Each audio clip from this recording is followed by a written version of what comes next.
Welcome back to PLS 510. This is the third part of the lecture pertaining to annual warm season grasses. In this segment, we're going to take a quick look at some grazing management tips, especially for the tall growing sorghums and pearl millet. We're going to use sorghum Sudan grass, a sorghum Sudan grass hybrid as an example, such as this BMR variety that you can see being consumed by this cow, which happens to be down at the UK Research and Education Center in Princeton.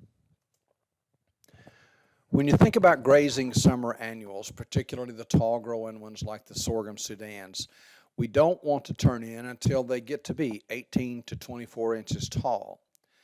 This will keep us from having problems with nitrate toxicity, which is in the very base part of the plant, but it will also reduce the chances that the livestock will consume enough of the youngest tissue to have a cyanide toxicity.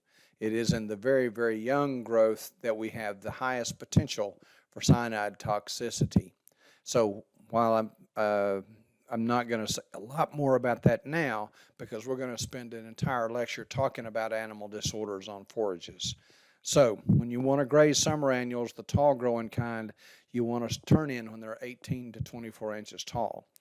The picture on the right is an experiment down in Princeton, Kentucky, with and the dominant grass there is a sorghum Sudan grass hybrid being grazed by mature cows. And you can see how tall that grass is. Another thing you can see is that all of the paddocks are just about the same height. And you can also see that they've stripped off these or subdivided these pastures with temporary electrified fence so that you can keep the cattle moving from paddock to paddock. In order to do that, you're going to have to take a four-wheeler or some implement then and drive through that tall growing sorghum Sudan in order to make a path for that electric wire to be run. So if we turn in when they're 1.5 feet to 2 feet tall, when do we stop grazing?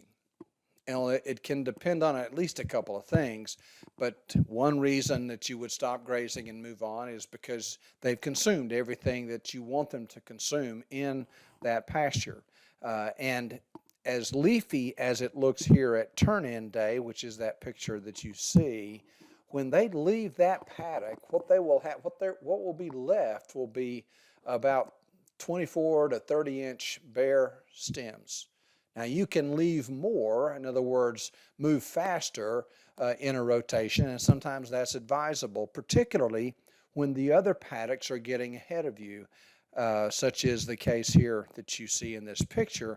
By the time they got around to all of the different pastures, then some of those pastures could have begun to have seed heads in them and be more mature than ideal.